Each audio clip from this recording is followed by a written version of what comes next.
Breaking news: US Congress pressured Biden to reassess US-Nigerian relationship over human rights records.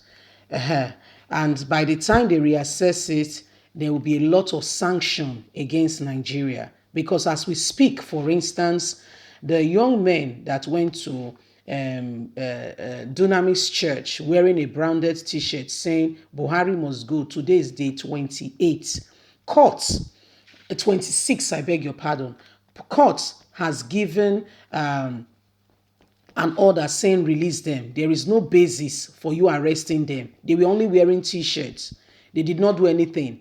And guess what? They have not still released them as we are speaking. As we speak up till now, they are still in police custody. In fact, DSS custody as we speak. Don't forget that they've beaten and tortured them. A lot more, a lot more, a lot more. And so they're telling Biden we need to reassess that our relationship with Nigeria.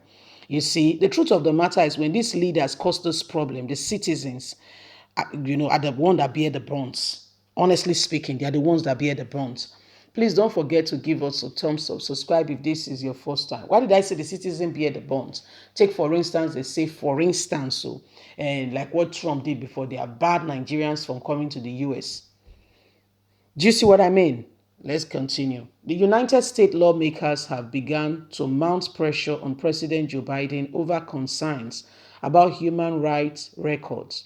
Already, a proposed sale of 12 attacked aircraft and 28 helicopters engine worth 857 million has been put on hold.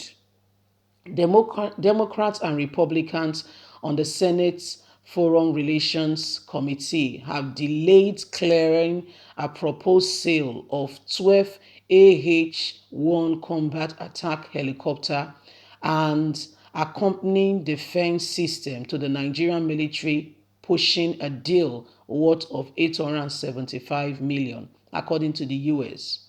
Officials and Congress aides familiar with the matter.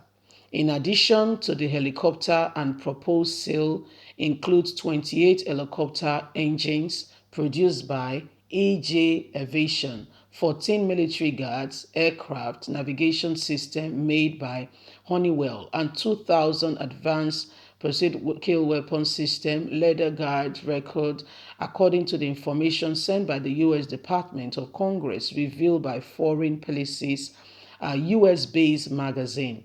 It said the behind-the-scene controversies over the proposed arms sale, a border debate among Washington policy makers over how to balance national security with human rights objective. It says the hold on the sales also showcase how powerful the U.S. lawmakers wants to push the Biden administration to rethink the country relationship with Africa's most populous nation, amidst concerns that Nigerian President Muhammadu Buhari was drifting towards authorization as his government has been besieged by multiple security challenges, including the terrorist insurgents. Foreign policies observed that Western government and international human rights organizations had wrapped up their criticism of the Nigerian government, particularly awake in the ban on Twitter system, corruption issues, and Nigerian military roles on a deadly crackdown on protesters after widespread demonstration against police brutality last year. Chairman of the Senate Foreign Relations Committee, Senator Bob Maxdale, called for a fundamental rethink of the framework of our overall engagement with Nigeria during a Senate hearing with U.S. Secretary of State Antony Blinken in June. Both Benzia and Senator Jane and top Republicans on the Senate's Foreign Relations Committee have therefore placed a hold on the proposed arms sales, according to the multi-U.S. officials and congressional aides familiar with the matter who spoke on foreign policies on the condition of anonymity. The details on the proposed sales was first sent by the U.S. State Department to Congress in January before former U.S. Vice President was then inaugurated as president according to the official familiar with the matter. Nigeria has relied on U.S. arms sales in the past to help address multiple security challenges, including the 12 years insurgent by the Boko Haram militants in the country northeast, spare of huge profile kidnapping for ransom campaign targeting school children in the country northwest, and deadly clash between the country some nomadic herders and farmers by climate change and environmental degradation of country abroad.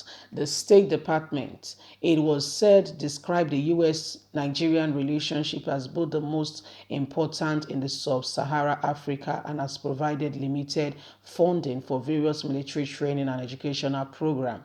Some experts says the U.S. states should hit the pause button on major defense sales until it could make a broader assessment of the extent to which the corruption and mismanagement hub a Nigerian military and whether the military was doing enough to the civilians casualty in the campaign against the Boko Haram and other violence insurgencies that are creeping up in the nation. They don't have to be a reason why we don't provide weapons or equipment to the Nigerian military, said Denver, director of the African program at the Center of Strategy and International Study, a think tank. Continued, he said, but it has been done with an assessment of how it will actually, one, change and direction of conflict in Nigeria, and two, that they will use it consequently without law. In both cases, it's either a question mark or a fail. There is a culture of impunity that exists around abuse by the military, said Edwin, and Nigerian researcher at Human Rights Watch. Edwin cited that Nigerian military killing of unarmed protesters during the country's massive EndSARS demonstration against police corruption and brutality last year, as well as cases documented by human rights organizations of abuse in the military campaign against this military men speaks on out and they are disciplined or secretly killed. These are issues and documents we have with us.